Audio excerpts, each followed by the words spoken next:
You're listening to The Liberty Beat, your daily source for liberty news and activist updates. Online at thelibertybeat.com. John Bush here with your Liberty Beat for February 20th, 2013. Gold opened today at $1,609, silver at $29.89, and Bitcoin is trading at $29.40. Today's edition of the Liberty Beat is sponsored by Brave New Books, your Central Texas source for One World Whey protein powder. Online at bravenewbookstore.com. And now the news. An Israeli soldier has sparked outrage by posting a photograph appearing to show the back of a Palestinian boy's head in the crosshairs of his sniper rifle on a social networking site.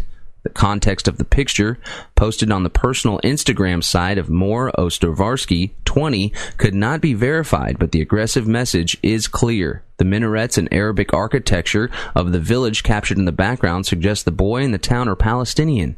Ostrovarsky is an Israeli soldier in a sniper unit. The Israeli military said the commanders were investigating the incident. His actions are, quote, not in accordance with the spirit of the Israeli Defense Forces or its values, a spokesperson said.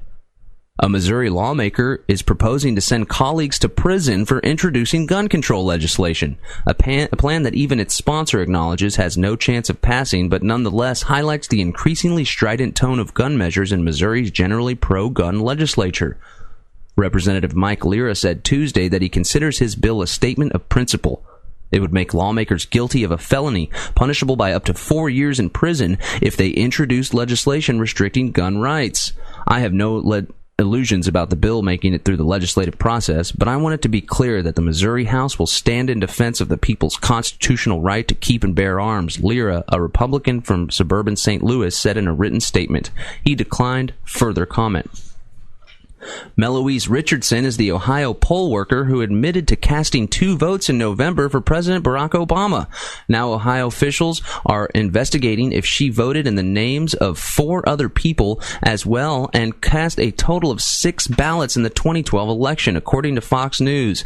The investigation is part of a wider one into a number of cases of alleged voter fraud in Hamilton County, Ohio. Richardson says she filled out and submitted absentee ballots on her granddaughter's behalf, and her granddaughter has confirmed that, saying it wasn't a big deal. The Liberty Beat is sponsored in part by Central Texas Gun Works, self-defense training, CHL courses, and firearm sales. Online at centraltexasgunworks.com, and by the Peaceful Streets Project, reminding you to protect and serve each other. Online at peacefulstreets.com.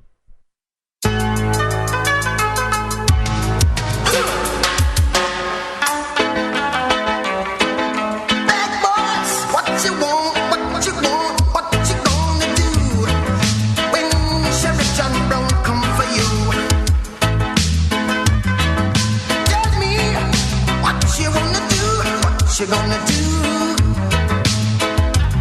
Yeah. Bad boys, what you gonna do? What you gonna do when they come for you? Bad boys, what you gonna do? What you gonna do when they come for you?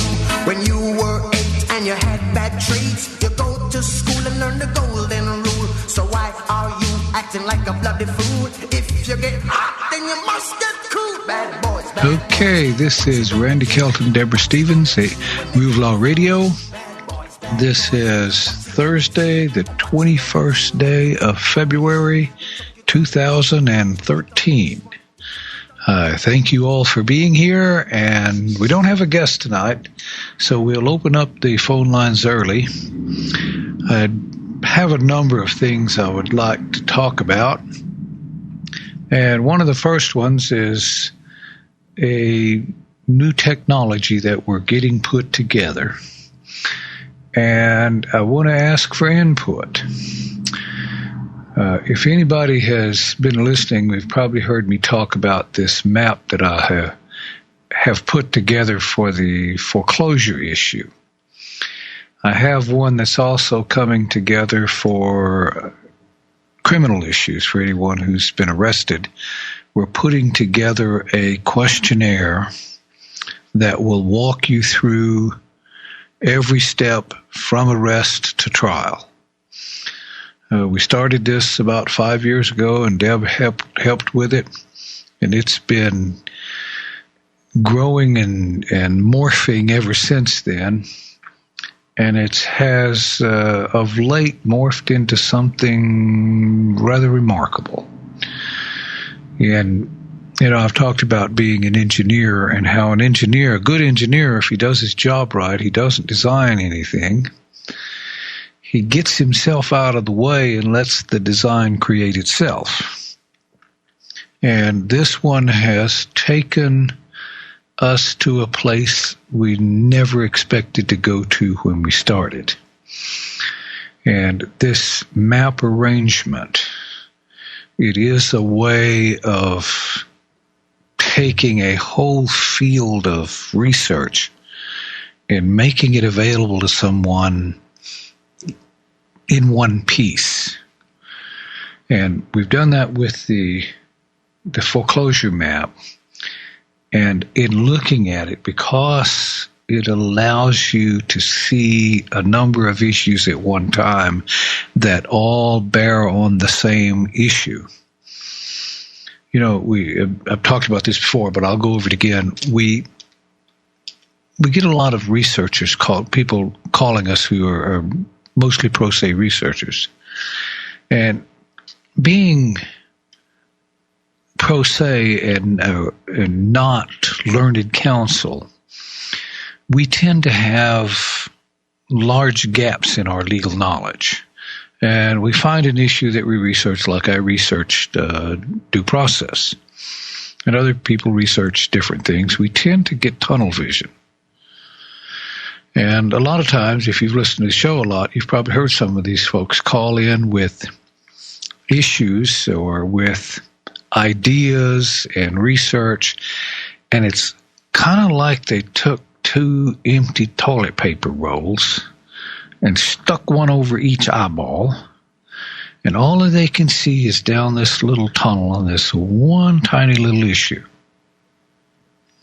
The problem with tiny little issues of that nature is nothing is ever in isolation. Everything is always related to everything around it, and humans are especially adept at dealing with issues in context. But when we focus on an issue, we tend to lose that depth or field of vision and tend to home in and focus on one spot and lose the rest. Well, was the point of building a map of this nature. Computers, as they became more popular, had to have a way of organizing files where people could find them, and Microsoft pretty well set the standard for how files and information would be presented, and they, for the most part, followed an outline format. When you open Windows Explorer, it'll open up with the root directory, the main directory on the top, and then it will organize the first level of subfolders under that root folder. Well, it tends to organize them in alphabetical order. You can reverse the order, or you can change the order it organizes them in, but they're in a order where they start at one place and go to the next, go generally down the page. However you order them, they'll order down the page. There is a thing about human perception. When we look at that, intellectually we know that there's not necessarily a difference between the relevance of one of those files or one of those folders and another. That their position on the page really has nothing to do with their relevance. However, it is a natural tendency to look at the top one first and tend to give it more credence than the one underneath that and the one underneath that. That's a problem when we're looking at a file structure, because we tend to get tunnel vision. And when you go to a web page causes a similar problem. You open a page and it'll have a set of links on it. It may be one page in 500 on this website. You click a link and it will jump you to another page. And it's just like you're looking through those toilet paper rolls. You can see one tiny little portion of this rather large field of research. And we move from page to page, or we move down a hierarchy from item to item, and intellectually we try to tie these pieces together. Well, we've created this map so that when you open the issue, the root issue is surrounded by, in this case, 5 separate issues concerning the main one. This one happens to be foreclosure. But there are 5 different considerations that all apply at the same time. And by putting them in a map where you can see them all, even when you move from one page, you can click on the center of the map and it'll take you to a page just like a normal website will. And then you click on links and jump from page to page. But in the map itself, it's still off there on the side where you can see it. And it always, we're working on technology right now.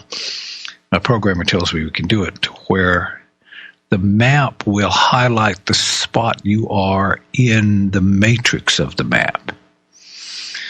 And as the natural sequence of information you need to deal with as you deal with a foreclosure issue progresses, it'll jump you all over the map from one issue to another and back and up and down and over. And by having that visual reference, it tends to keep in the mind's eye the fact that there are a number of issues applying to this same subject, and we don't get the tunnel vision.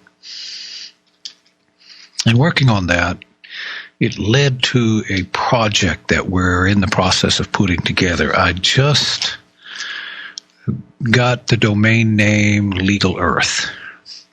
If anybody here is familiar with Google Earth, you open it up and it brings up a globe. You can pick a place on the planet, and the globe will roll around to bring that point center on the map, and then it will home in on that point. We're putting together an open source project, and we're in the process of trying to build a graphic representation, but we're trying to build something on the order of this map that will link all of the laws in all of the countries, provinces, states, counties, cities, all of them together in one map, so that you'll have a single place to go when you're looking for law. You know, we have people all the time ask us where we can find this law, where we can find that law. And even when you go to the websites where the laws are at, they're still hard to find. It took me 20 minutes digging through the American Bar Association sites to finally find where they had the American Bar Association standards.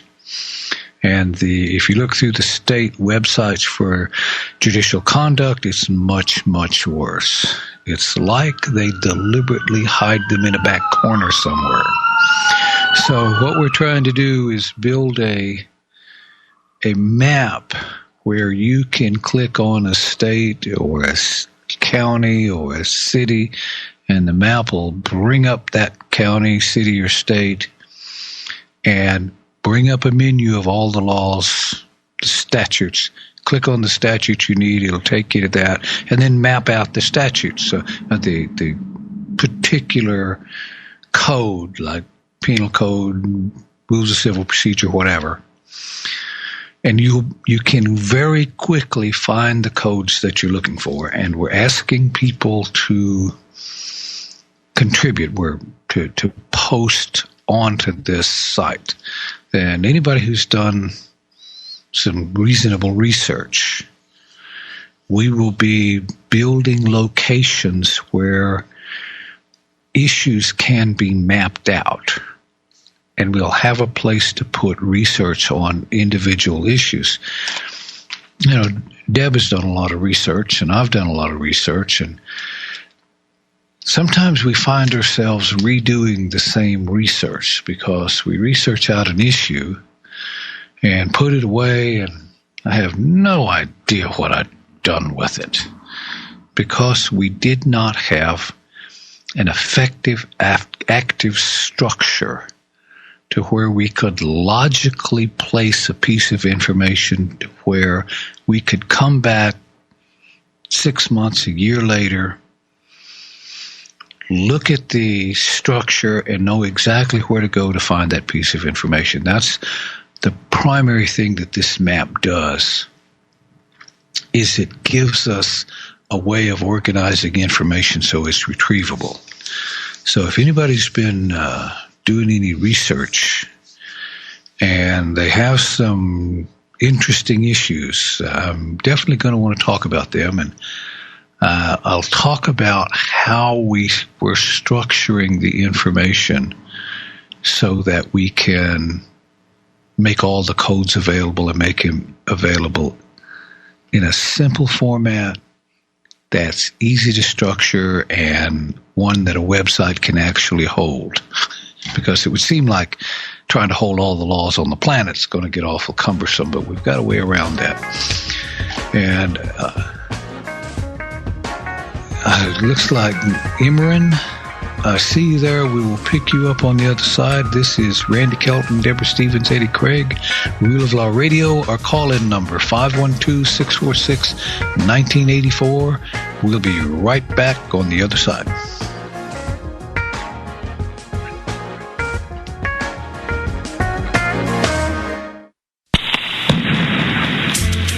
All the talk about gun grabbing got you down? How would you like to be the proud owner of a brand new AR-15? Then go to LogosRadioNetwork.com and enter the drawing to win a free Rock River AR-15, sponsored by Zombie Killers Ammo and Guns. Support Logos Radio Network by donating just $20 to their fundraiser, and you'll get your name entered into the drawing. Second place prize is a Spikes Tactical AR-15 Lower Receiver, sponsored by CentralTexasGunworks.com. Every $20 you donate will put your name in the hat, so increase your chances of winning by increasing your donation. Winners must be eligible to lawfully own and possess these items. Please visit LogosRadioNetwork.com for details. If you love all the liberty-minded programming on Logos Radio Network, contribute to the fundraiser and secure your chance to win a Rock River AR-15, sponsored by Zombie Killers Ammo and Guns. Like them on Facebook at Zombie Killers LLC. Contest ends February 28th. Are you being harassed by debt collectors with phone calls, letters, or even lawsuits? Stop debt collectors now with the Michael Mirris Proven Method. Michael Mirris has won 6 cases in federal court against debt collectors, and now you can win too. You'll get step-by-step instructions in plain English on how to win in court using federal civil rights statutes, what to do when contacted by phone, mail, or court summons, how to answer letters and phone calls, how to get debt collectors out of your credit report, how to turn the financial tables on them and make them pay you to go away. The Michael Mirris Proven Method is the solution for how to stop debt collectors. Personal consultation is available as well. For more information, please visit ruleoflawradio.com and click on the blue Michael Mirris banner, or email michaelmirris@yahoo.com. That's ruleoflawradio.com, or email michaelmirras@yahoo.com to learn how to stop debt collectors now. You are listening to the Logos Radio Network. LogosRadioNetwork.com.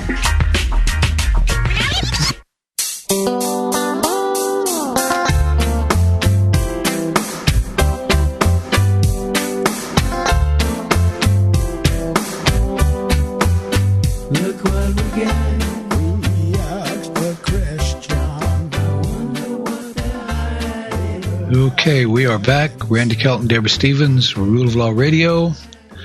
And Imran, I'll go to you in a minute. Just I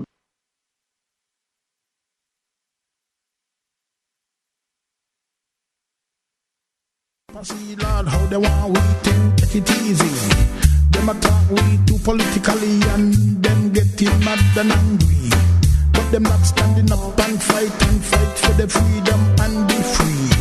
And they like them love slavery and get handout from the government. We ask the Christian, don't have the answer. We ask the Christian, look what we get, and they don't have the answer. Slope and slippery slide. Tyranny, them a tear you, them a tear me, Lord, them a take the country. Tyranny, them a tear me, them a tear you, and them a take the country. Them don't tear up the Constitution, them rip it in three, then give a damn about me. You know see how this country, how them a lead we, you see. Like we blind and we crazy, them leading with the destruction, you see. Nuclear weapon and big gun, them a point and big country all on me. Tyranny, them a tear you, them a tear me, Lord, them a take the country. Tyranny, them a tear you, them a tear me, Lord, them take the country. We ask the Christian, they don't have the answer. Ask the Christian, look what we get. They don't have the answer. We have to question this about the voting scheme. Them look and we like we in the crisp and clean. We have to question why them need to we hold nuclear weapon in our country. We not find no bomb, no gun. Why the hell we have children, you see? I send them overseas in army, in Lord Navy. What them do it we? Okay, sorry folks, I am back. Had a little technical glitch there. But we're talking about research. And if you have done some interesting research, we will be putting up a repository. We're going to put this repository on a server in Reykjavik, Iceland, where the government here can't get to it and can't break into it. Iceland has passed a lot of new laws. They're trying to establish e-commerce as their primary source of gross revenue in the country, and they've passed some really strict laws against anyone interfering with their commerce. So we chose that country as a place to put the reservoir to where it was out of reach of the bad guys here if they get unhappy with us, and as a place where they can't get into our files and look around where we don't want them to. But if you would be interested in posting research, we will need the research organized in files and folders. If you, it's kind of hard to explain how to do this. In order for us to bring them up in an effective map, we need a line to all of the files. Like in this map that I have here, a lot of times I'll have nodes in the map that are merely directors. They lead from one point to the next and don't necessarily have information in them. We need the information outlined, and then for every level on the outline structure, we need a folder. And unless, for instance, if we're posting statutes, the statutes come up, if you go on the websites, government websites where they post the statutes, when you bring them up, you'll get a list of all of the article or all of the titles. And then when you open a title, you'll get a list of chapters. When you open a chapter, you'll get a list of sections. And at some point, you'll run out of those, and you'll get a list of actual codes. The way we're building this engine to hold all of the codes is we will keep the titles, chapters, sections. These are just menus. They're just links to where the codes actually are. The last one will be the code itself, and that's on the government site that we're mapping. And we're going to leave that where it's at. We're not going to put that on our site. But what we need is for each title a separate folder. And for each chapter in each title, a separate folder. And for each section, a separate folder. Each one of those folders will have one page in it. And that page will have a list of all of the, say if it's the title, all of the chapters within the title, and a link to each one. And that link will go to a subfolder with a page in it. And if it's a chapter going to a section, then the section will have a list of all of the codes in that section. And the list of the codes will be linked to the code on the governmental website. That way, when we get to the code itself, we pull it from the governmental website and not from ours. That way, we always get the most current. And we would appreciate anyone who's willing to help us build this. We're in Texas, and we need all the Texas codes, and for whatever state you're in, we need the codes this way. We don't need the codes themselves, just their outlines in a set of folders. Last folder holding the reference to the statutes linked to the state sites. And we'll start posting these up in a map that will give you access to every code in the country. So anybody who's willing to participate and contribute, we would greatly appreciate it. Okay, I'm going to go to Imran in Arizona. Hello, Imran. What do you have for us tonight? Yes, I was calling because a few weeks ago I called into your show in regards to approaching a grand jury directly, and let me see. You asked specifically which grand jury I was going to, and I told you the federal grand jury. And the federal grand jury, you advised me to send in my complaint certified mail. And yes, I went ahead and did that, but I never got the return receipt back. And so I have a bunch of certified mail receipts that I went to check with the post office yesterday, and they said that the receipts had all been signed, but they can't explain why I never got the green return cards back with the signature. So I was just wondering if you have any idea of what happened. Like, is it possible that the U.S. attorney or whatever ambushed the complaints and are hiding it from... No, that the mail guy, the mail carrier has that. And even the U.S. attorney's not going to mess with the mail carrier. Okay, but I'm trying to figure out, like, if my complaints actually got before the grand jury or if they received them. Oh, you can be sure they didn't get before the grand jury. Did you put in a cover letter? Yes, I did. Asking the foreman to send a letter back to you? Yes, I did. Yep. And I haven't... Okay. Give it a couple of weeks.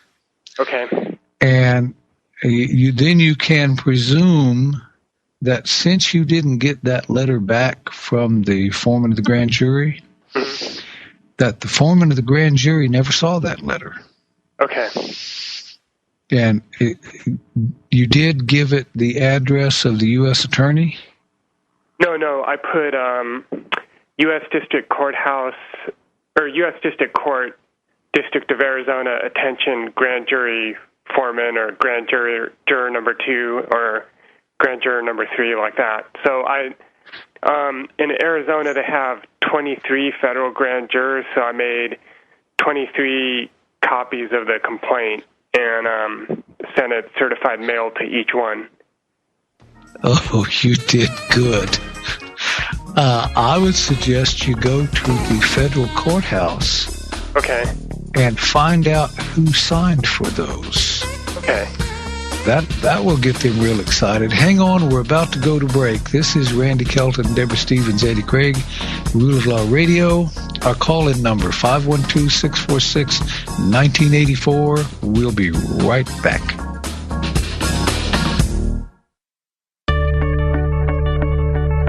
You may think our brains deteriorate with age, but new research shows that as brains get older, they actually work more efficiently. I'm Dr. Catherine Albrecht, back with new research on how aging makes the mind sharper after this. Privacy is under attack. When you give up data about yourself, you'll never get it back again. And once your privacy is gone, you'll find your freedoms will start to vanish too. So protect your rights, say no to surveillance, and keep your information to yourself. Privacy, it's worth hanging on to. This message is brought to you by StartPage.com, the private search engine alternative to Google, Yahoo, and Bing. Start over with StartPage. It's a widely held notion that the older people get, the more doddering they become. But new research shows that even as our brains age, they can actually become more efficient. Scientists asked two groups of volunteers, one age 18 to 35 and the other 55 to 75, to associate different words with given topics. At one point, they told everyone they'd made a mistake. When that happened, the younger group's brains lit up and lost focus, but the older group's brains didn't even flinch, and they stayed focused on solving the next task. The moral? There's something to be said for experience. I'm Dr. Catherine Albrecht for StartPage.com, the world's most private search engine. This is Building 7, a 47-story skyscraper that fell on the afternoon of September 11th. The government says that fire brought it down. However, 1,500 architects and engineers concluded it was a controlled demolition. Over 6,000 of my fellow service members have given their lives. And thousands of my fellow first responders are dying. I'm not a conspiracy theorist. I'm a structural engineer. I'm a New York City correction officer. I'm an Air Force pilot. I'm a father who lost his son. We're Americans, and we deserve the truth. Go to rememberbuilding7.org today. It is so enlightening to listen to 90.1 FM, but finding things on the internet isn't so easy, and neither is finding like-minded people to share it with. Oh, well, I guess you haven't heard of Brave New Books then. Brave New Books? Yes, Brave New Books has all the books and DVDs you're looking for by authors like Alex Jones, Ron Paul, and G. Edward Griffin. They even stock Interfood, Berkey products, and Calvin soaps. There's no way a place like that exists. Go check it out for yourself. It's downtown at 1904 Guadalupe Street, just south of UT. By UT, there's never anywhere to park down there. Actually, they now offer a free hour of parking for paying customers at the 500 MLK parking facility, just behind the bookstore. It does exist, but when are they open? Monday through Saturday, 11 a.m. to 9 p.m. and 1 to 6 p.m. on Sundays. So give them a call at 512-480-2503 or check out their events page at bravenewbookstore.com. Live Free Speech Radio, LogosRadioNetwork.com.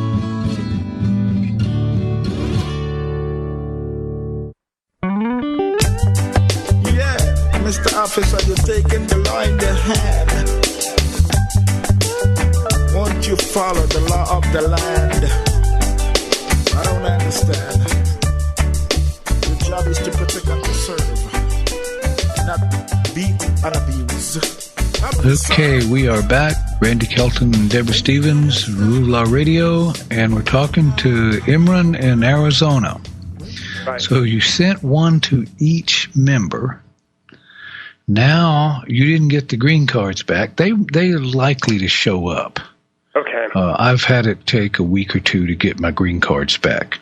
Okay, because so far 3 weeks, and my main concern is that the complaint never ended up before the grand jurors, and that someone in the court or the U.S. attorney ambushed the complaints. So, and maybe they're sitting in a pocket. You can be relatively certain that the U.S. attorney wound up with the complaints. And most likely he'll cop to having them. So you go to the courthouse and who to talk to? I guess you talk to the clerk first. The clerks are generally the easiest ones to talk to. And ask the clerk where the mailroom is and who receives mail in the courthouse, and then go to the mailroom and ask them what they do with certified letters to the grand jury. Okay.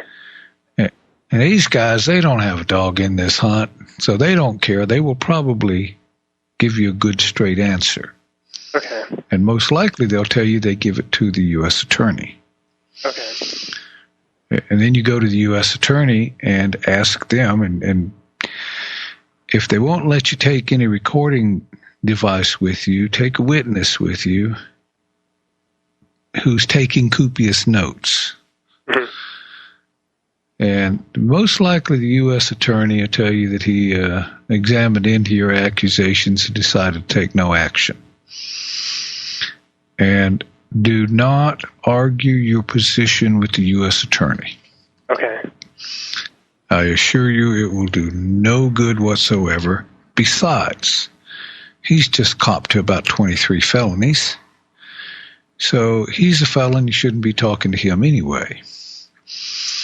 Then you go back, once you find out that he did in fact get them, then you go to the post office and file 23 allegations of tampering with U.S. mail.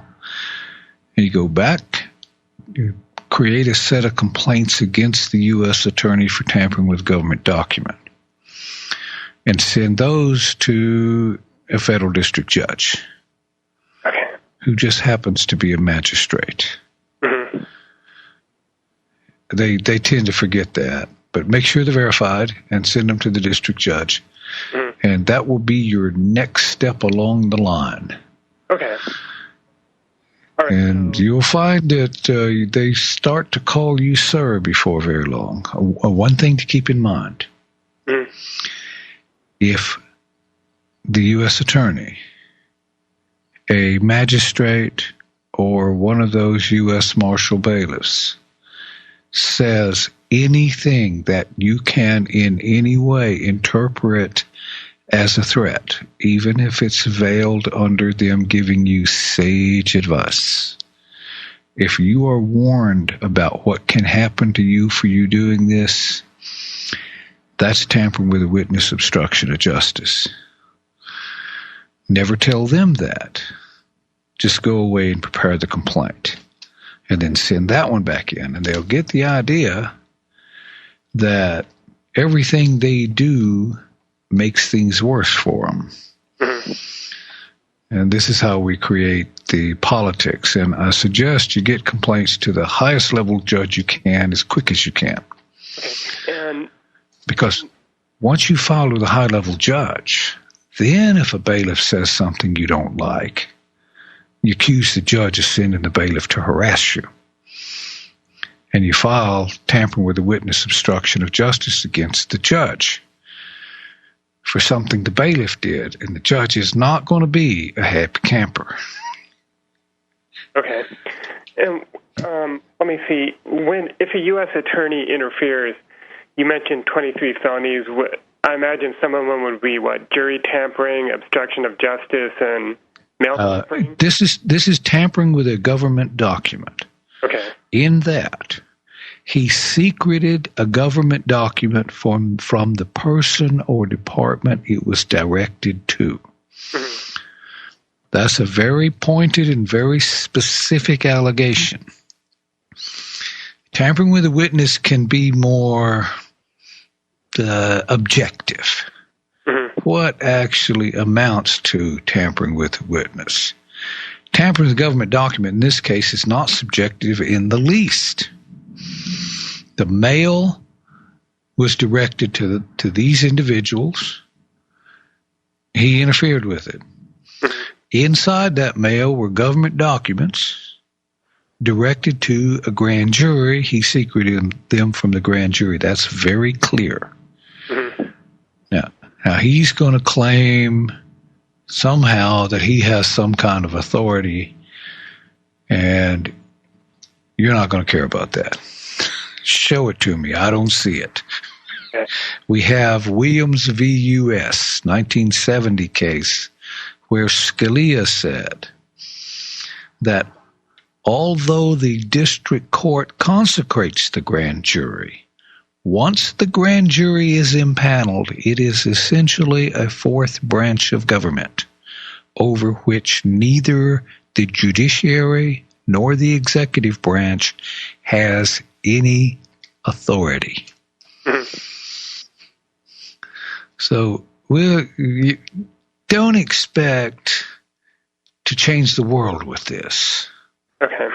But if we're going to get this fixed, we need to create a little political pressure against these guys. This U.S. attorney is going to be real unhappy with someone out there filing complaints against him. These are marks that will go on his records and stay there forever. And what he is likely to do is send a bunch of these brown shirt FBI agents out to talk to you about it. If they don't investigate the accusation, but rather talk about the fact that you filed the complaints, if they give you any indication that they are not pleased with your filing those complaints, I suggest you dial 911. Because these guys got guns. And they're loaded. And they feel like they can pull those guns and use those guns. So you certainly can't argue with these guys. And if a guy with a loaded pistol comes out and makes a direct threat or even a veiled threat within any state, why, that's a state crime. You call the sheriff over that one.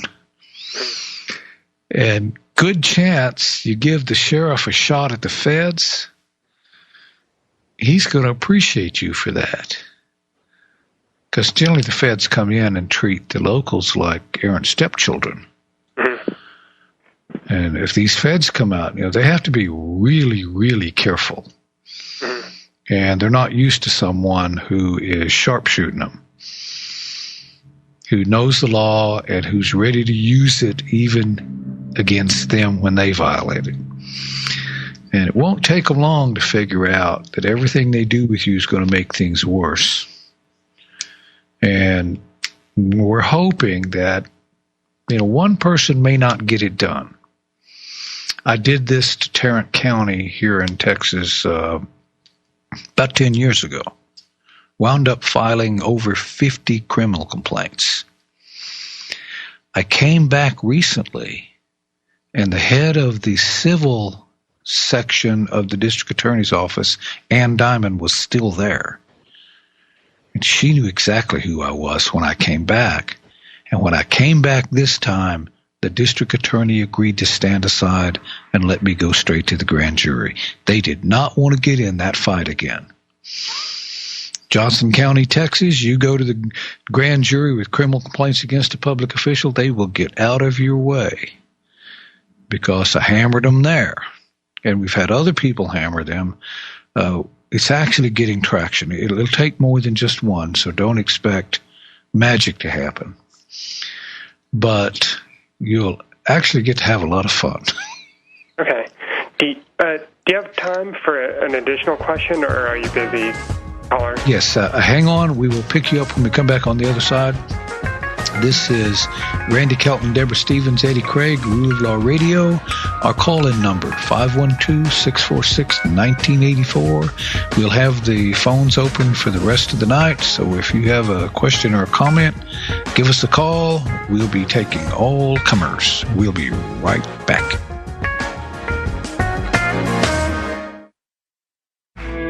Mr. President, members of Congress, you've been making a lot of noise about taking our guns away. But you might want to review history. 1835, Gonzales, Texas Territory. The authorities wanted to confiscate the big gun that protected that colony. You know what the people said? Come and take it. Because they were willing to fight for their freedom and their guns. So are we. Come and take it if you want it.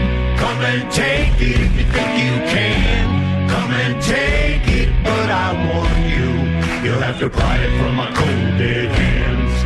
want the freedom that God gave us, so you best not cross that line. If you want this gun, you gotta come through us and take it. One shot at a time. Just like Gonzalez, we're keeping our guns. Are you the plaintiff or defendant in a lawsuit?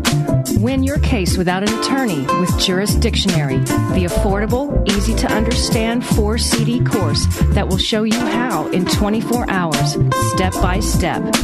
If you have a lawyer, know what your lawyer should be doing. If you don't have a lawyer, know what you should do for yourself. Thousands have won with our step-by-step course, and now you can too. Jurisdictionary was created by a licensed attorney with 22 years of case-winning experience.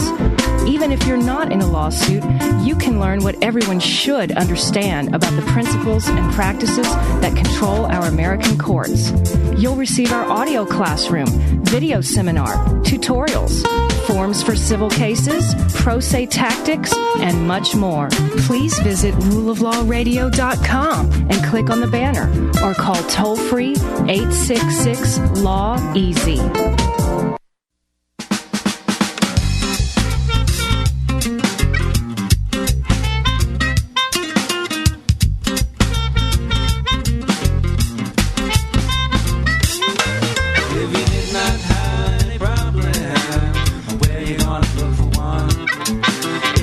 Not wage any battle, would your purpose have to be done? Such a sentimental soldier, a warrior of love, scaffold and to keep the peace. All it's taken is a misunderstanding. Somebody Okay, we are back. Randy Kelton, Deborah Stevens, Rule of Law Radio, and we're talking to Imran in Arizona. Okay, Imran, you had another question. Yes, it's still relating kind of to the same issue, but basically, this complaint was for criminal civil rights violations that the county attorney did against me. So that's why I went to the federal grand jurors. But then I was also planning on suing Maricopa County and the prosecutors, to which a Maricopa County deputy attorney on the civil side contacted me. And actually, we had a conversation, and I emailed you the conversation. I don't know if you had a chance to hear it or not. But basically what this deputy attorney on the county civil side is saying is that he just flat out said that judges and prosecutors have absolute immunity. And I told him that, well, judges don't have absolute immunity. They don't have absolute immunity if jurisdiction was never established, which, there's case law on that. But I couldn't seem to find anything that goes against prosecutorial immunity. And, okay, he lied to you. Okay.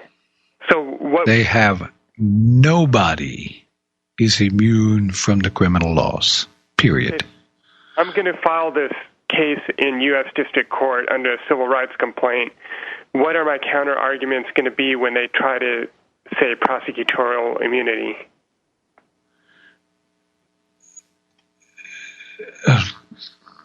That there is none. Show me the case law. Show me the case law that allows a prosecutor to commit crimes. Okay. All the case law they'll show you will be immunity from civil litigation, not from criminal prosecution. Okay. There is none, and there never will be. But this would actually be a civil case, though. So wouldn't they be able to use that civil, the case law that shows that they they will claim absolute immunity from civil litigation, except that when you're suing the state and the Fed, then you have Brady to deal with. Not Brady. I lost it. The one. Bivens? Are you talking about Bivens? Bivens. I'm sorry. I wanted to say Imbler-Patchman, but Imbler-Patchman went to something else. Yeah, Bivens. Bivens makes them suable, but they will, for the most part, claim immunity unless you claim a breach of a ministerial duty. They'll claim it anyway. They'll claim absolute immunity no matter what. But the only thing that would give you a claim that could stand would be a claim of a breach of a ministerial duty. Okay. And do you have any examples of those? Well, like here in Texas, we have Article 2.03 Code of Criminal Procedure, and under the Code of Criminal Procedure, under duties of officers, the first officer they address is the prosecuting attorney. 201 says, shall be the primary duty of the prosecuting attorney not to secure conviction, but to ensure that justice is served. He shall not secret witnesses or evidence, show the innocence of the accused, or mitigate the guilt of the accused. Yeah, well, that's nice, high-minded rhetoric, but it really doesn't tell him to do anything in particular. Article 2, and they've added a whole bunch of sub-articles to that, all addresses what kind of issues the district attorney and county attorney will handle, civil and criminal issues. 2.03, the very first one that instructs the prosecutor to do a specific thing. It says, when prosecuting attorneys made known in any manner that a public official has violated a law relating to his office, he shall reduce complaint and information submitted to the grand jury. Now, that is a paraphrase. It's a little longer than that.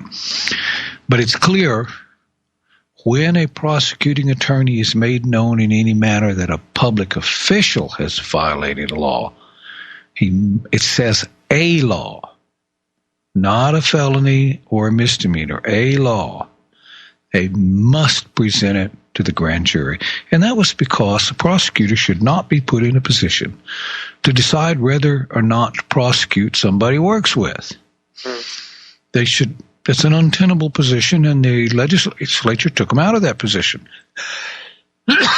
They said, no discretion. You must do this thing. If they fail to do this thing, that is a ministerial act because it is an act over which the officer has no discretion. So that they have no immunity for. Now, the courts are corrupt. They're going to grant them immunity for everything. And in order to get that fixed, we need a specific statute that says a prosecuting attorney may not be granted immunity for breaches of a ministerial duty. A prosecutor should have broad leverage or broad leeway to prosecute. It seems like they're really, really the bad guys when they're coming after us, but when they got a child molester or a mass murderer, we need to give them a little leeway to get it done, but only a little leeway, not absolute immunity. No one should have absolute immunity. But isn't their current system just basically proof that the people don't have control over anything? Because basically what they're saying is that we, the judges and the prosecutors, are members of this society, and we created this case law which makes us immune. Therefore, we're kind of special. That's exactly the problem. And the problem is they're trying to convince everybody that they've created case law that gives them immunity from absolute immunity, and they've done no such thing. They did not dare. Because they try that, then they'll get the legislature all over them. The reason they can't and the reason they won't is they're all corrupt. And when you're in a pool with a bunch of other fishes and all those fishes got sharp teeth, you got to have a way to protect yourself from them. Their problem is when they create laws to protect themselves from fellow corrupt officials, that you and I get to use those laws as well. So that's a problem they haven't been able to overcome yet. So we have lots of tools we can use. They've done everything they can to convince us that we don't have these tools, And you are the one thing they fear the most. And other than Bivens, do you happen to know any other case law that that can verify that a prosecutor doesn't have immunity or that they can be sued? Actually, I don't have it in my head. That has never come an issue. Okay. Because I've never heard of, in court, of a prosecutor claiming he had immunity from criminal prosecution. I've never seen any case law on that because they just did not claim it because it's absurd. It's absolutely absurd. Okay. The whole notion is absurd. So you probably won't find case law on it. Case law has to get to the higher courts to get the courts to make a decision on a point of law. This is so ludicrous it'd never get there. Okay. Well, I went ahead and sent you that email with the case law that the deputy county attorney sent me, along with our audio clip. So, yeah, you can listen to it. And then, okay. I would like to hear that. We may play it on the air. Yeah, that would be great fun. If you send me an email, we could probably figure some way to play it on the air too. We'll play it on the air and get everybody that hears it to file a complaint against him and a bar grievance. That'll get his attention. Oh, that's another thing is I took it a step further. I contacted the State Bar of Arizona and listed all these county prosecutors and commissioners that violated my rights, and I took it to a State Bar investigator and told him that I wanted to open up an investigation, and then he sent me a letter back. It was, basically trying to dance around the issue. So I used his letter, and then I sent a letter and a copy of his letter and sent it to each Arizona Supreme Court justice saying that I want a bar ethics investigation opened up on these people. Oh, wonderful. This is what they hate. You create politics. When you get all of these justices asking the prosecutor, what is going on here? Why do I have people hounding me because of you? This creates the kind of pressure that we need. They're not going to want this to happen again. They're not going to want to have to answer to these judges again about their behavior. Mm-hmm. Because they know big fish eat little fish. And relative to those judges, these guys are very little fish. So you make it real dangerous in the pool they're swimming around in. I told a judge once when I gave him criminal complaints, the first day he was appointed to office, the judge before him had retired, and I handed him these. He said, well, Mr. Kelton, these are criminal complaints. I said, yes, as a matter of fact, they are. He said, you give me these on my first day in office? And they were against other judges. I said, well, yeah, Judge, welcome to the deep end of the pool. Somehow he didn't appreciate the humor in that quite as much as I did. But we need to welcome these guys to the deep end of the pool and let them know who the baddest motor scooter in the building is, and that's the private, knowledgeable citizen. All right. Thank you, Imran. We've got a bunch of calls stacking up. We will pick them up on the other side. We're going to our top of the... We're going to top of the hour? Yeah, we're going to top of the hour break. I always get that wrong. Okay. Give us a call, 512-646-1984. We'll be right back on the other side. Kevin, Johnny, Jim, I see you there. We'll pick you up when we get back. The Bible remains the most popular book in the world, yet countless readers are frustrated because they struggle to understand it. Some new translations try to help by simplifying the text, but in the process can compromise the profound meaning of the Scripture. Enter the Recovery Version. First, this new translation is extremely faithful and accurate, but the real story is the more than 9,000 explanatory footnotes. Difficult and profound passages are opened up in a marvelous way, providing an entrance into the riches of the Word beyond which you've ever experienced before. Bibles for America would like to give you a free recovery version simply for the asking. This comprehensive yet compact study Bible is yours just by calling us toll-free at 1-888-551-0102 or by ordering online at freestudybible.com. That's freestudybible.com. You're listening to the Logos Radio Network at logosradionetwork.com. You're listening to The Liberty Beat, your daily source for liberty news and activist updates. Online at thelibertybeat.com. John Bush here with your Liberty Beat for February 20th, 2013. Gold opened today at $1,609, silver at $29.89, and Bitcoin is trading at $29.40. Today's edition of the Liberty Beat is sponsored by Brave New Books, your Central Texas source for One World Whey protein powder. Online at bravenewbookstore.com. And now the news. An Israeli soldier has sparked outrage by posting a photograph appearing to show the back of a Palestinian boy's head in the crosshairs of his sniper rifle on a social networking site.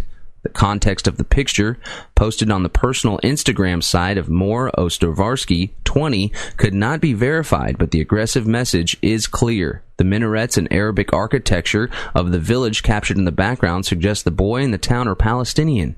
Ostovarsky is an Israeli soldier in a sniper unit. The Israeli military said the commanders were investigating the incident. His actions are, quote, not in accordance with the spirit of the Israeli Defense Forces or its values, a spokesperson said. A Missouri lawmaker is proposing to send colleagues to prison for introducing gun control legislation, a plan that even its sponsor acknowledges has no chance of passing, but nonetheless highlights the increasingly strident tone of gun measures in Missouri's generally pro-gun legislature.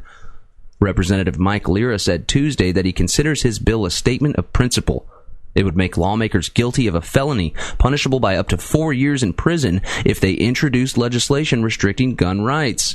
I have no illusions about the bill making it through the legislative process, but I want it to be clear that the Missouri House will stand in defense of the people's constitutional right to keep and bear arms, Lira, a Republican from suburban St. Louis, said in a written statement. He declined further comment.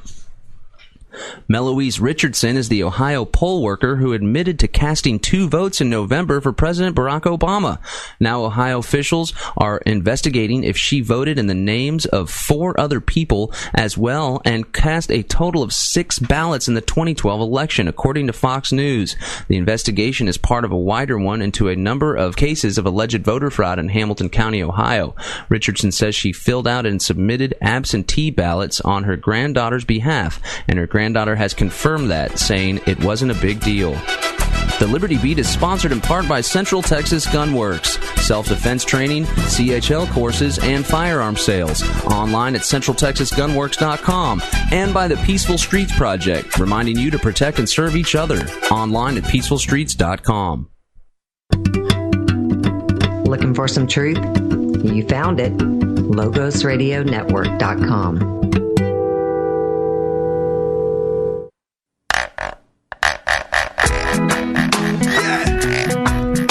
Chant down Babylon and burn down the whole nation.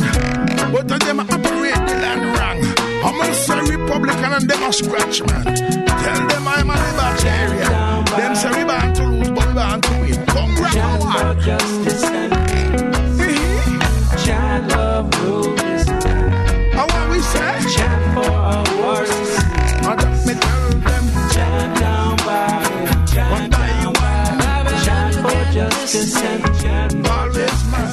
Chant love rule this chant love chant for our wars to see. Okay, we are back. Randy Kelton, Deborah Stevens, Rule of Law Radio. And I'd like to, before we go back to callers, kind of plug our fundraiser. It's still going on. We have a few of the Purium gift cards left. Some of the DVDs left. The colloidal silver offer is still going on. And we still have the gun, the AR-15 gun giveaway. So get in the action, get your name in the list for the the giveaway. We'll keep this going to the end of the month. Deborah's been looking at the equipment we need, and we're not quite where we need to be. And I sure appreciate any help we can get to upgrade this equipment so I don't keep crashing out like I did earlier today. Okay, now we're going to go to Kevin in Connecticut.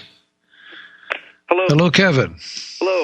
Yes, I had a question about an initial first probate hearing, which involved a matter of a competency evaluation that was ordered but refused by my brother, and which led to them putting him in an institution where he keeps refusing this competency, and now they're trying to for a limited conservatorship. And as I understand it, that will enact this dead man's clause, which will make him dead in the eyes of the law. Now, in order for them to proceed on this probate hearing, like your former caller was saying, is all about jurisdiction. They have two criteria. They need him to waive his personal jurisdiction, and they need to obtain subject matter jurisdiction. Can you speak to personal jurisdiction, how to prevent them from doing that, and what is the difference between the personal and private jurisdiction? Well, okay, there is no personal and private. There's not a designation of private jurisdiction. There is subject matter and in personam. Oh. Subject matter means that the judge has the power to rule over this particular issue. For instance, in an eviction hearing, the justice of the peace has exclusive jurisdiction, subject matter jurisdiction, to hear a unlawful detainer complaint. He's the only one that has subject matter jurisdiction to hear that. But he has in personam jurisdiction only over those individuals who reside within the boundaries of the precinct for which he is the justice of the peace. Outside, while he has subject matter jurisdiction over evictions, outside of his precinct, if you are outside the precinct, then he has no jurisdiction over you, the person. So, in personam jurisdiction can get somewhat complex. What is the nature of the accusation against your brother? Is it criminal or civil? Yeah, it is a few misdemeanors and a couple of failure to appears. Oh, okay. So this is a common strategy when you fight for your rights. If you don't do it exactly the way they want you to, then they request a evaluation. I would suggest that you go pull down the standards for do they want to use a psychiatrist or psychologist? I believe it was a psychologist is what it was. They had some. Okay. He had refused, and how they were able to put him in some sort of institution was that somebody. Okay, well, we've been over that 100 times. We know this is a tactic the judge uses. Mm-hmm. The psychologist cannot determine whether he's competent or not. That's a judicial determination. But he needs a positive ruling by the psychologist. So what I suggest is pull down the Connecticut state standards for their licensed professional psychologists. They'll have a set of standards. And make up a checklist of all of the things that the psychologist is supposed to do, and get this to your brother and have him take the exam under protest. Okay. And sit there with that checklist. Say, welcome to the deep end of the pool, Bubba. Yes, sir. I have a friend who is a psychologist, and he had someone file a complaint against him who was never even a patient. And he was terrified that they were going to end his practice. For these guys, a complaint is a really big deal. So if he goes in with a checklist of the standards for this psychologist, the psychologist is not going to be a happy camper. And in order, the guy's in jail. He needs to get out of jail. So you might look at hiring a outside evaluator to evaluate him. They cannot prevent an outside professional from seeing him. Right. Now, in lieu of that, this hearing was going to be taking place pretty soon, and what I was trying to do was, tomorrow I'm getting a durable power of attorney and a living will signed. But as speaking on this dead man's clause, I don't know if you're familiar. You probably are. You're familiar with everything. And how was actually no, I'm not familiar with that at all. Oh well, it's a great outrage going on, not only against young people but also the elderly, where they come in and they apply for this conservatorship. They don't even know these people, and they take them, and because they're incapacitated, the dead man's clause comes in, and it literally says you're dead in the eyes of the law. You can't bring any. That goes right to Constitution. That's outlawry. Yeah. And it's happening. There's YouTube videos talking about it. I think it was on a Jeff Rentz show, Minuteman, something like this. And when you hear the horror story, this woman has Stop Elder Abuse or something like this website. Okay, hold on. If they're doing this to your brother, then you have reason to believe that they're trying to set him up. Oh, but yeah. To set him outside the law, you should start filing criminal charges against the judge and the prosecutors. Oh, yeah, I was listening intently on your previous caller, and I've been going to all your... Okay, if you haven't heard this before, it's unlikely that you'll actually be able to get anyone actually prosecuted. Right. However, their problem is... And this is a quote from one of a friend of mine who's a prosecuting attorney. He said, "Those damn grand jurors, you never know what they're going to do." I believe so these guys are sitting there thinking, oh, well, they'll take care of me. My buddies will protect me. But the problem is that's the grand jury of your peers, not their peers. And big fish eat little fish. Absolutely. If you can cause enough big fish enough trouble, they're going to go down and eat the little fish to get you to go away and leave them alone. Right. Political pressure. So we need more people expressing this particular strategy. You might petition to have the judge take a psych eval. Very good. I love it. Eustace Mullins, actually, this rings true because he said the same thing. I'm sure you're familiar with him. And he said the same thing about a friend of his saying the same thing, of cursing the grand jury and whatnot. But I appreciate, you should look into the dead man's clause. You should look into, there's a Jeff Rentz show where the elderly woman was talking about how they... That is interesting. I have a friend... Dan in Connecticut. I need to talk to him about that. I'm sure he'll be knowledgeable about that. Yeah, and speaking of that, on one of your old shows, someone else had called in for Dan, and you gave the email for Dan from Connecticut, headlinecopy@gmail.com. Is that correct, or did I have that right? I don't remember, and I'd have to look it up in my email list. I don't remember. If you would like, if that doesn't work for you, send me an email at randy@ruleoflawradio.com, and I will send you back his email. Well, thank you very much, sir. And one other question was this whole notion of stating myself as a man, a living flesh human being, an affidavit of truth, saying that I wasn't lost, pursuant to those 1666 rules. I wasn't lost. I wasn't dead. I'm not a piece of chattel property. I'm not an animal. I have a soul, and all these things. A statement of truth, an affidavit of truth. Do you feel that that's the wrong pursuit, or yeah. way to go about? I wouldn't touch that with a 10-foot pole. You want to touch that? Okay.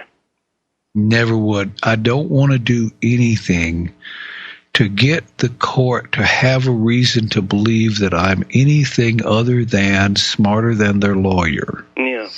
Well, what about the citizen claiming you're a citizen, or claiming you're not a citizen, rather, and claiming you don't reside, you only dwell in your own body, and things of that nature? Oh, that's nonsense. You are what you are, regardless of what you claim or state. You don't have to say you are a certain thing to be that thing. Right. But that's all of just a bunch of saber rattling. Right. And judges, even the most honest and forthright judge, you can prejudice him. You can taint his decision making by the things you say and do, even if he didn't mean to. You know, if the judge doesn't mean to be tainted by it, he is. Right. So, you know, it's okay to kick the judge in his professional teeth as long as you do it very professionally. Yeah. Bring the law to them exactly the way they use it. Right. And they will treat you, you won't accidentally trigger unreasonable biases. Mm-hmm. Cool. So that's why I never use those things, because they mean nothing. Right.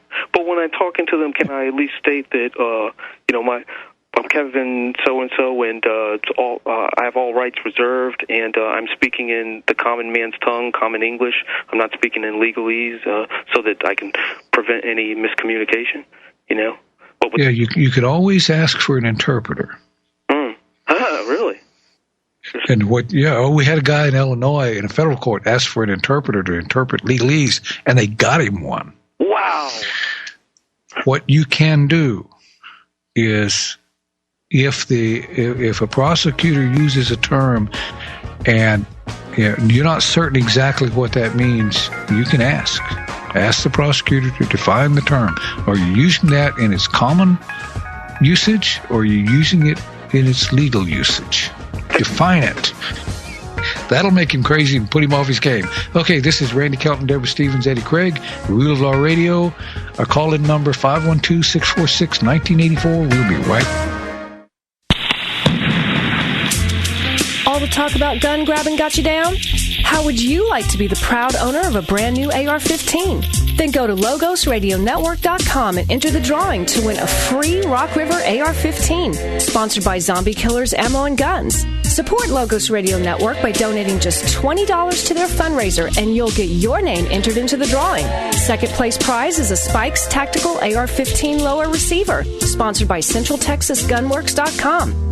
Every $20 you donate will put your name in the hat. So increase your chances of winning by increasing your donation.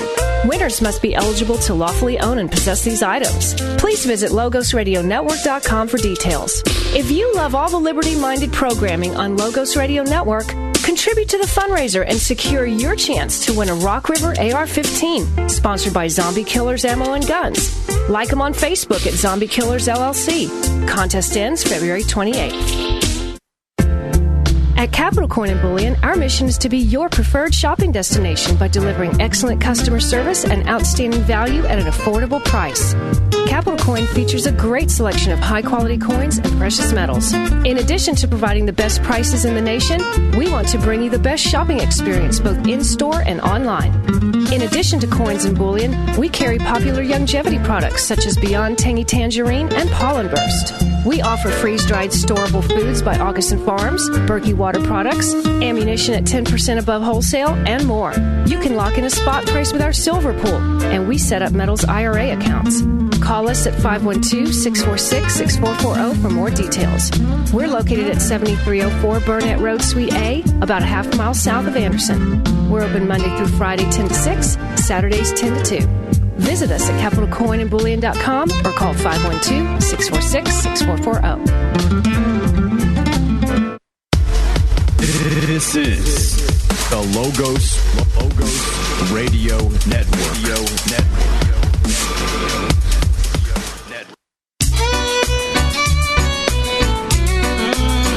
Ain't gonna blind me. Don't bore me.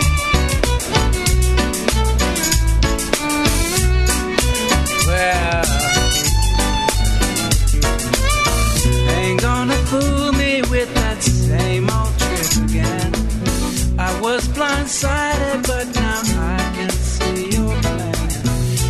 Okay, we are back.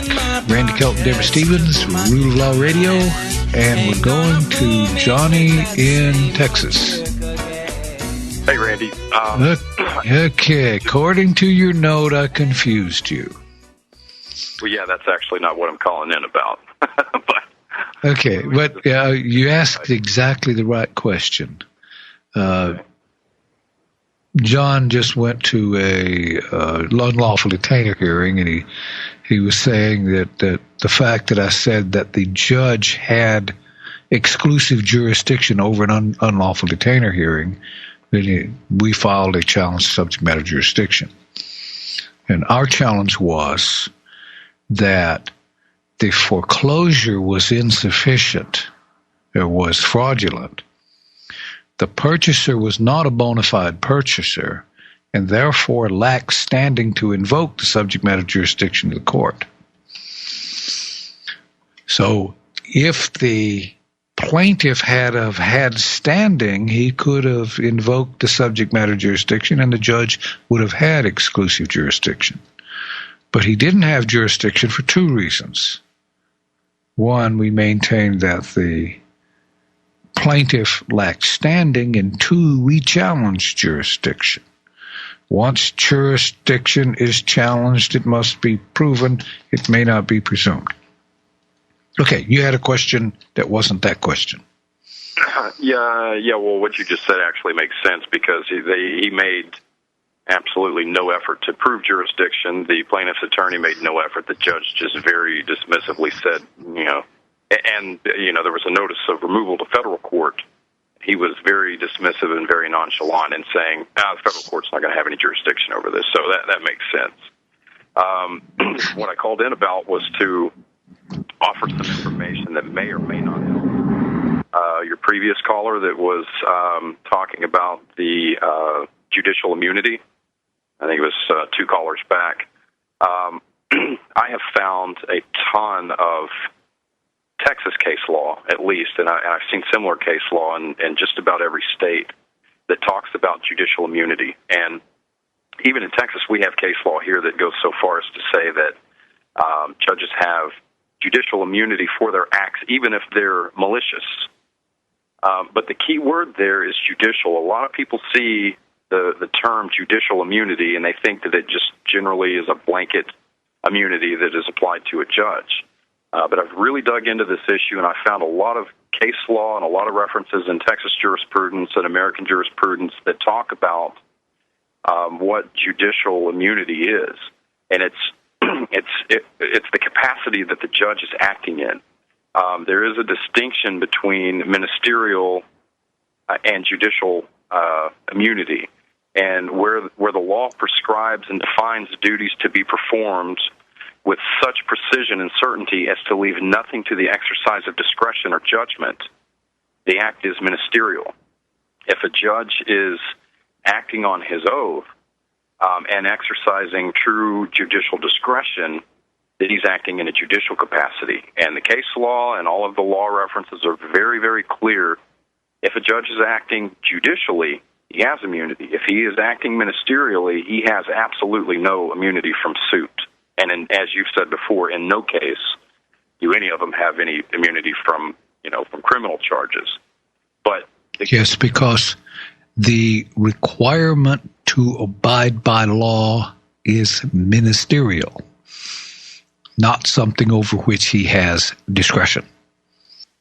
Yeah, and the way it's worded in a lot of references that I've seen is when the judge is following a line of conduct marked so clearly for him that he has no choice but to follow it, and there is no room left for the exercise of discretion, it is a ministerial act, and he has absolutely zero immunity for that. I've asked judges before, is this a judicial or administrative proceeding? What capacity are you acting? And I had one judge try to play, and I guess he was trying to test me, and he says, well, what's the difference? And I said, well, if you're acting judicially, you're acting on your oath, and you're exercising true judicial discretion. And if you're acting ministerially or administratively, then you have a line of conduct marked out for you so clearly that you have no choice but to follow it, and you're not acting on your oath.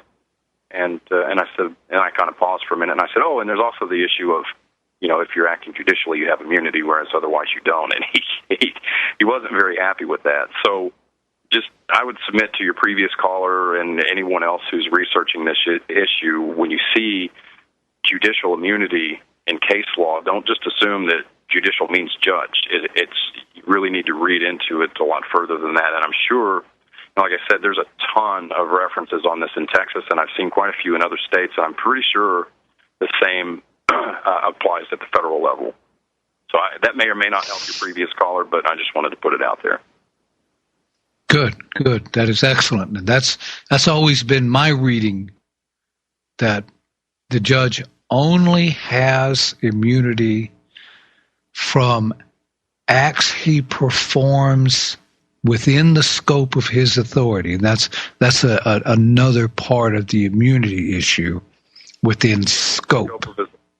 Within the scope of his authority and in a judicial capacity. When people read judicial immunity, they automatically presume that judicial means judge, that anything a judge does is judicial, and that's not the case. It goes to the capacity in which he's acting. Just because he's a judge doesn't mean it's a judicial act. He can be a judge and be performing a ministerial act. Right. It can be ministerial. It can also be administrative. Well, when the judge acts administratively, like if he swats his clerk on the behind, there's zero immunity for that. Yeah. If he steals money or if he fails to properly administer the court, or hires the wrong contractor when another one gave a higher bid and the rules required that the other contractor be purchased, that's administrative. Right. If he buys toilet paper from a company that charges more money, that's administrative. It's neither judicial nor non-judicial. It's just, you talk about this judge being, the court being a corporation and the judge is the CEO.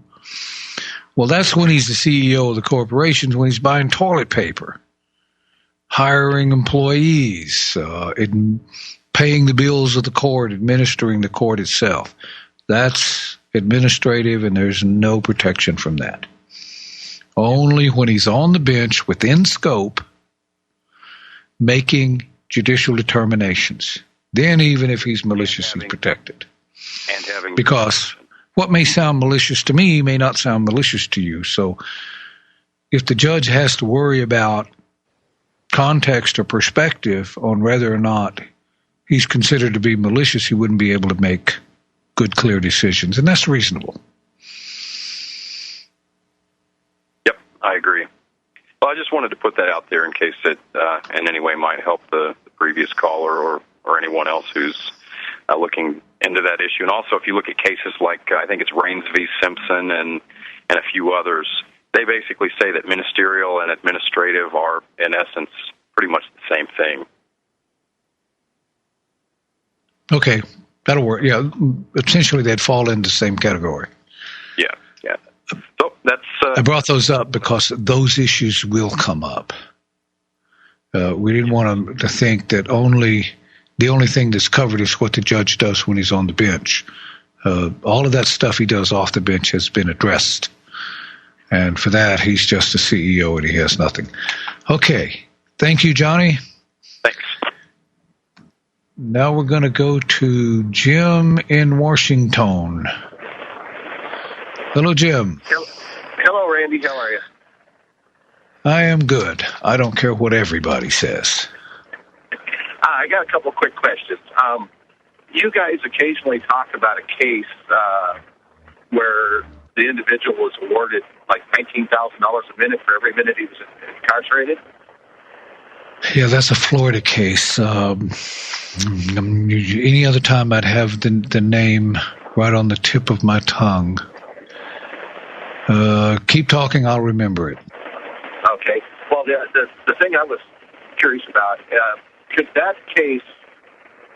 you convert the $19,000 a minute for inflation? Well, actually, you can ask for anything you want to.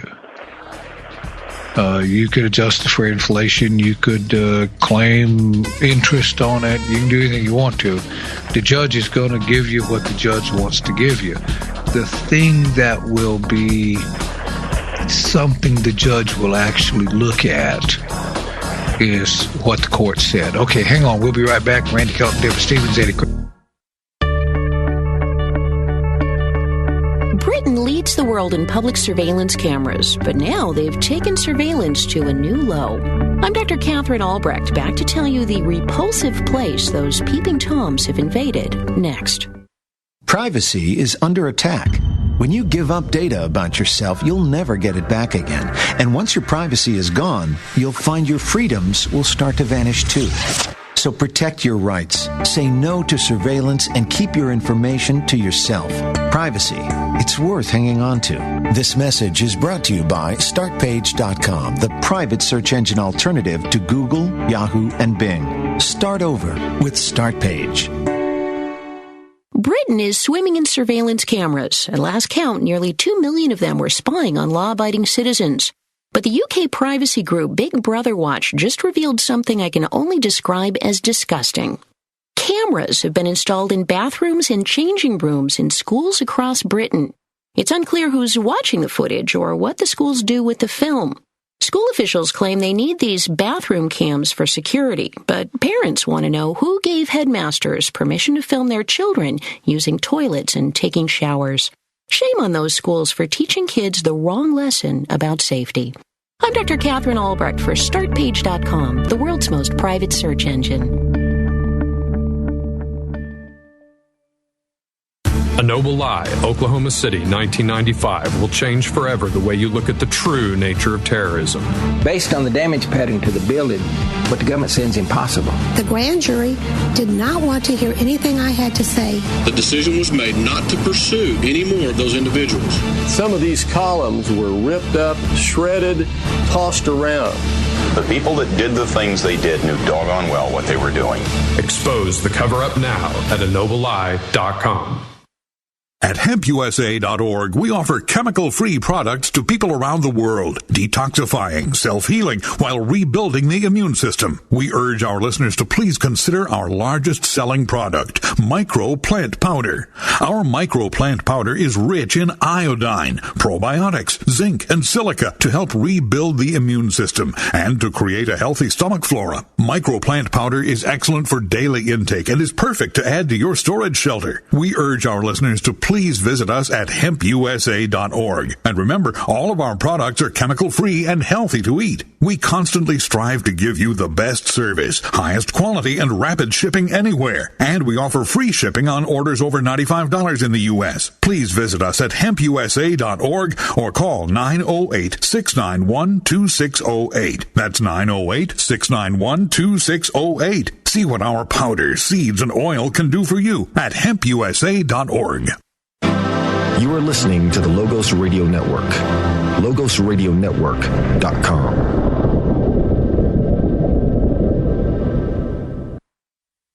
Yeah, and who you want to chip? Who you take me for? Free Tolly? Who you want to chip? Me no free Tolly. You can't chip me. I'm saying. Don't let them chip you in the morning, chip you in the evening, put a chip in your body. And anyway, you go computer reading. You can't hide me say from nobody. When me say, chip in your mom, chip in your daddy. Okay, we are back. Randy Kelton, Debbie Stevens, Rule of Law Radio, and we're talking to Jim in Washington. Okay, Jim, we are back. Where were we? We were talking about the case with the $19,000 a minute award. Yes. And I didn't remember it over the break. It sounds like the name of this senator that was dieseled around the country for 2 years. It'll come up. It'll come up. But yes, you can essentially ask for anything you want to. The judge, and we use that case because when you make a claim to the court, when you ask for damages, you need something to base the damages on. It's really not very effective just to pull a number out of the clear blue sky. we work with foreclosure issues and put together a program where we analyze the difference between the note and truth in lending statement. And when you take this difference to lenders and ask them how they got the difference, they do a lot of song and dance and seltzer down your pants, and everybody has a different story. That tells me it's all nonsense. For the most part, when you look at the note and the truth in lending statement, the truth in lending statement will have what they actually demand that you pay. The principal on that's going to be somewhat less than the principal on the note, and the interest is going to be higher. That is absolutely a scam. I've seen about 3 that when you did the calculation, the payment came out to the same. About 75%, the payment comes out more than what you agreed to pay when you signed the note. And, these guys do all this song and dance, blah, blah, blah. It's annual percentage rate as opposed to interest rate. And they do this semantic song and dance like there's a difference. And they come up with this number. Well, I don't care what they come up with. I know what the contract said. I know what I signed and agreed to, and you charged me more than that. So we run a calculation on how much you would overpay over the entire period of the note, and then we triple that. So we come into court and we make this claim for 3 times the original principal, or 3 times the amount they would have defrauded you of. In fraud, you don't claim the amount they actually defrauded you of. You claim the amount they would have had their plan run to fruition. So we say, over the period of this note, we would have overpaid. The first one I looked at, $116,000 note, he'd have overpaid it by $40,000. Just the difference in the payment amounts. So they intended to steal $40,000 from us, so we sue for 3 times that. So you get into court and you're asking for a claim because of an apparent error on the truth in lending statement. You're claiming more than the original principal. You're claiming rescission and tender by set-off. And they're going to say, well, where the heck did you get this number? I'll show them where I got that number to the penny. When you can do that, you go into court. Like if you use this case, if I can think of the name of it, you can say, well, in this case, the jury determined that the plaintiff should receive this much money for this amount of time, and that equates out to X number of dollars a minute, and we ran a calculation on it, comes up to this amount.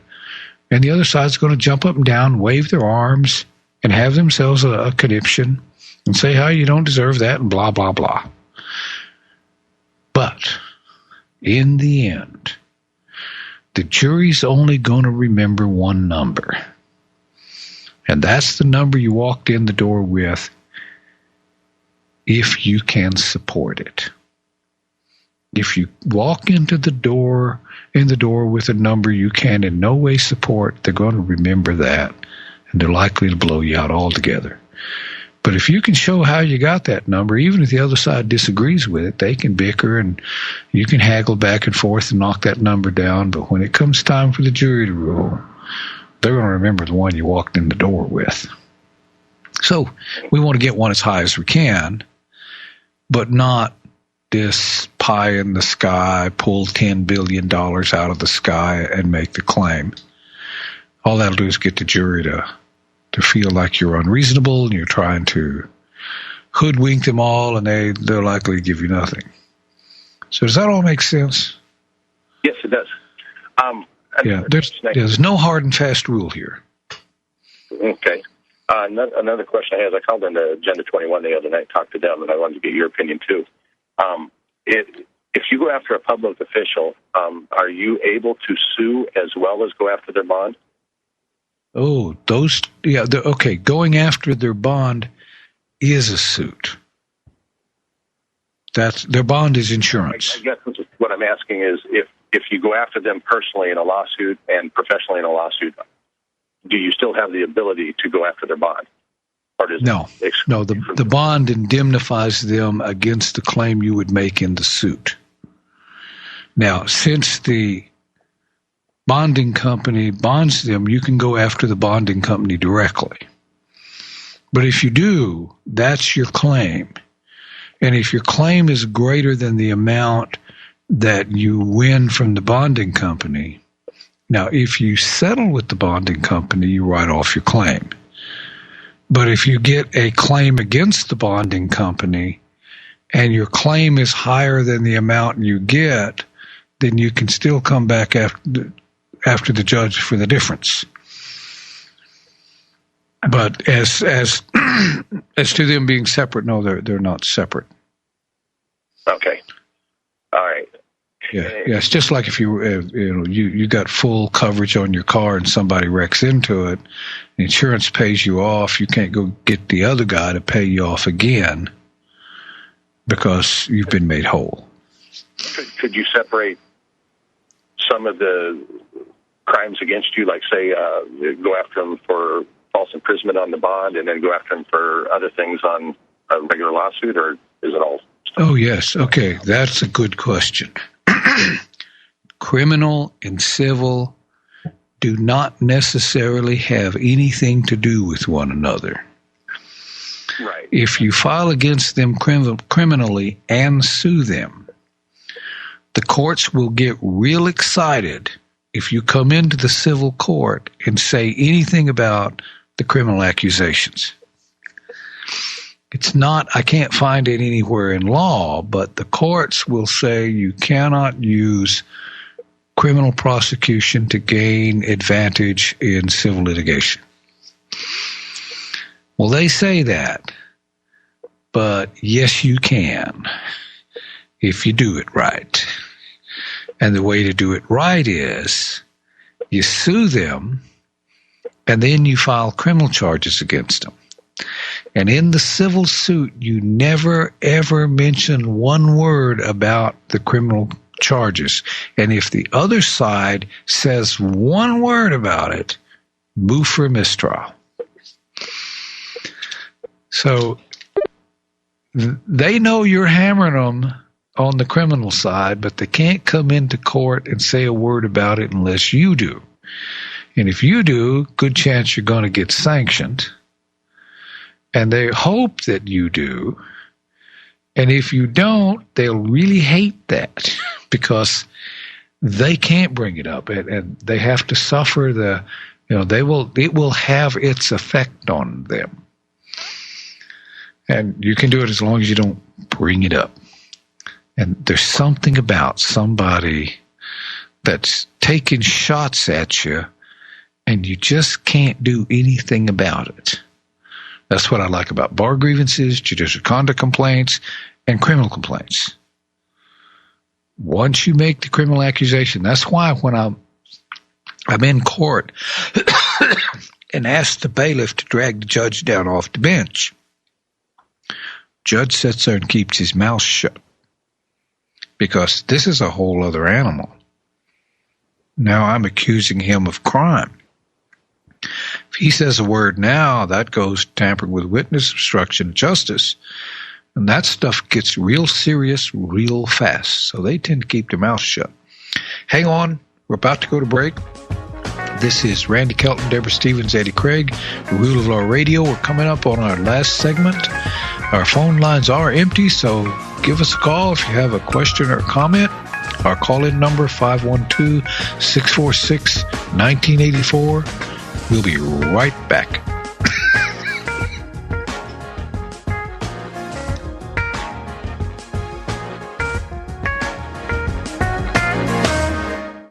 It is so enlightening to listen to 90.1 FM, but finding things on the internet isn't so easy, and neither is finding like-minded people to share it with. Oh, well, I guess you haven't heard of Brave New Books then. Brave New Books? Yes, Brave New Books has all the books and DVDs you're looking for by authors like Alex Jones, Ron Paul, and G. Edward Griffin. They even stock Interfood, Berkey products, and Calvin soaps. There's no way a place like that exists. Go check it out for yourself. It's downtown at 1904 Guadalupe Street, just south of UT. By UT, there's never anywhere to park down there. Actually, they now offer a free hour of parking for paying customers at the 500 MLK parking facility just behind the bookstore. It does exist. But when are they open? Monday through Saturday, 11 a.m. to 9 p.m. and 1 to 6 p.m. on Sundays. So give them a call at 512-480-2503 or check out their events page at bravenewbookstore.com. Are you the plaintiff or defendant in a lawsuit? Win your case without an attorney with Jurisdictionary, the affordable, easy-to-understand 4-CD course that will show you how in 24 hours, step by step. If you have a lawyer, know what your lawyer should be doing. If you don't have a lawyer, know what you should do for yourself. Thousands have won with our step-by-step course, and now you can too. Jurisdictionary was created by a licensed attorney with 22 years of case-winning experience. Even if you're not in a lawsuit, you can learn what everyone should understand about the principles and practices that control our American courts. You'll receive our audio classroom, video seminar, tutorials, forms for civil cases, pro se tactics, and much more. Please visit ruleoflawradio.com and click on the banner or call toll-free 866-LAW-EASY.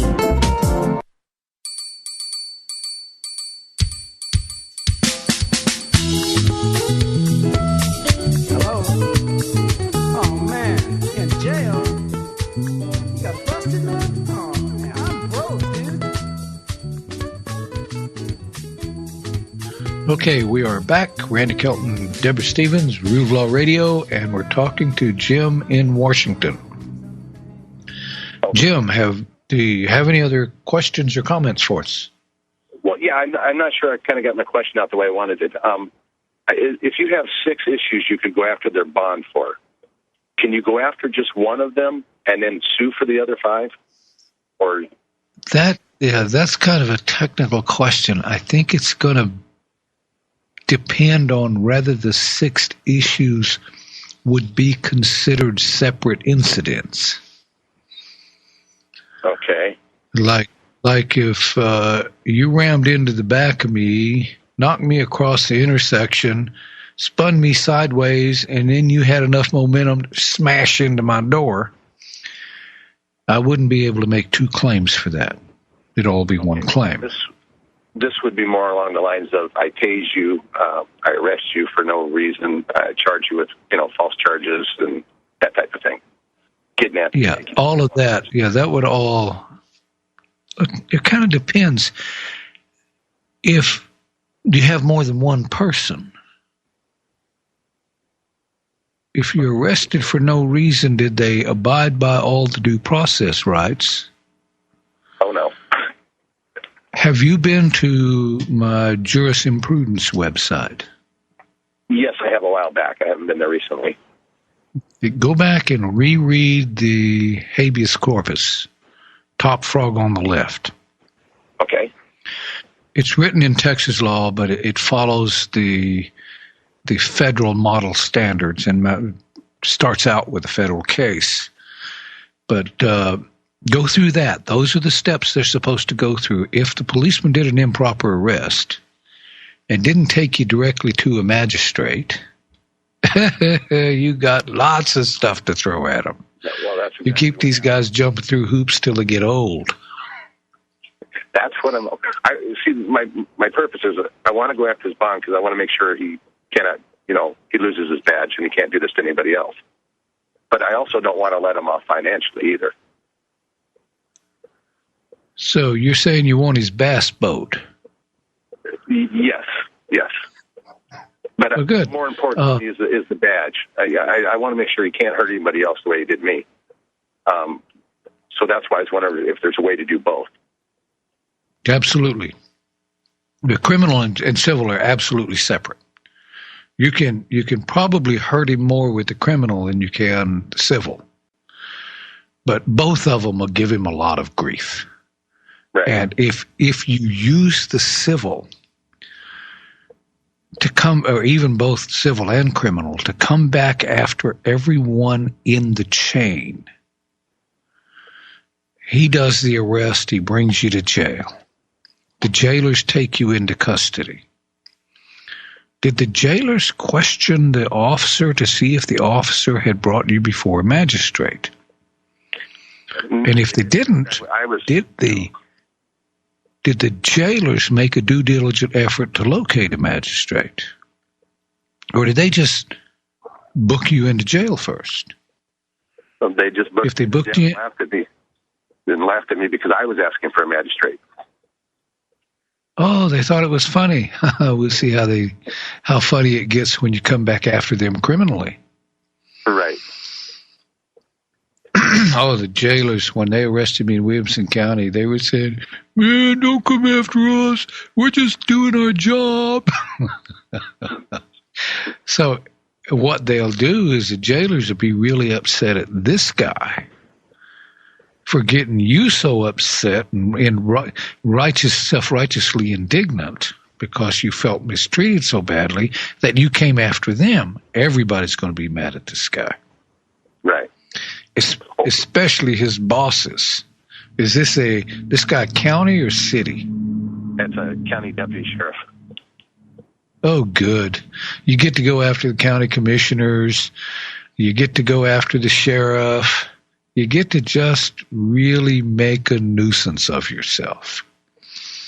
And when you file criminal complaints against them with a district judge, they are terrified of that district judge.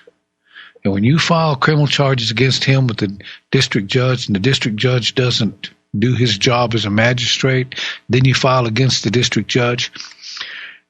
To your knowledge, does the Attorney General of the state of Washington have prosecutorial powers? I do not know. Need to check that. Ours in Texas didn't until recently. They tended to handle civil actions for the state, or the only prosecutorial powers they had were when they were asked to participate in a prosecution by the local prosecuting attorney or in a complaint against a prosecuting attorney under the Open Records Act was the only time the Attorney General was the prosecutor of original jurisdiction. And in 2007, they passed an amendment that granted the Attorney General prosecutorial powers concurrent with the prosecuting attorney in the matter of a complaint against a public official. Yahoo! And I'm going to use that on them. You need to see if yours has it, because now you get to walk up the line. You file against the prosecutor. When he refuses to act, you go file with the district judge. You want the district judge quickly. You want him not to act, and then you file against the district judge with the Attorney General. And that way, if this officer or any other officer says one word to you that you don't like, then you file criminal charges against the district judge for sending him out there to do that. And the district judge is going to go ballistic. The district judge is going to know you did that on purpose. And he's going to know you're going to do that every one time one of these officers talks to you, pulls you over, does anything you don't like. And he is going to have a conniption at this poor officer who was dumb enough to say something to you. Primarily, I suggest that because that'll protect you. You will become absolutely taboo. A friend of mine who's a sheriff's deputy came to me and asked me what I did to the sheriff, and I told him I hadn't done anything to him lately. Why? He said, well, we had roll call this morning, and he said, asked who here knew Randy Kelton. About half of us raised our hands. He said, look, you are not to stop him. You are not to cite him, and whatever you do, don't put that SOB in my jail. This is what happens when you hammer them. If you just gripe and complain at them, they're real good at that. They handle that all the time. But when you sharpshoot them, when you stand to their face and let them do whatever they want to do and don't argue with them, don't fight with them, and then the next thing they know, you're trying to get them arrested, that really gets their attention, because now they never know what's going to get them a problem with you. And you want them to think that everything they do makes it worse. So go to the prosecutor, he's not going to act. Go to the district judge against the prosecutor, he's not going to act. Go to the attorney general against the district judge, he's not going to act. Go to the chief justice of the state Supreme Court against the attorney general. He's not going to act. Come back to the grand jury with criminal complaints against the chief justice because he wouldn't prosecute the attorney general, because he wouldn't prosecute the district judge, because he wouldn't prosecute the prosecutor. Who's going to interfere with your access to a grand jury now? Right. You can make it really interesting. Oh, it's going to be interesting. Like I say, I was just hoping I could go in both directions because I do want to make sure that his... You can't. Criminal, civil have nothing to do with each other. Right. Except that the criminal can develop you evidence you can use in the civil, or the civil can develop evidence you can then apply back to the criminal. Right. Okay. Well, thank you, Randy. Okay. Thank you for calling. Now we're going to go to Tony in Illinois. Hello, Tony. How is your mortgage issue going? Well, it's kind of in limbo right now. I don't really have time to get into that. I mean, it's pretty much dead. I mean, the foreclosure. But I can get into that when we have more time. Maybe I'll call in tomorrow. What I was talking about... Well, the problem with the dead foreclosure is that these banks have a way of resurrecting the dead. Expect them to come back. Has she sent out all of her letters to the notaries and signatories? Well, remember, the issue here is the assignment was late. So... Have you done a petition for declaratory judgment on the assignment? That was probably my mistake. I should have done that, or had the judge take legal notice of certain facts leading to it would have no choice. But what ended up happening was we did a motion to dismiss. And she sets the hearing. Okay, we show up at the hearing, and the judge says, "Oh, the lawyer was in here earlier, and he asked for a continuance, and I gave it to him." So that's basically where we're at.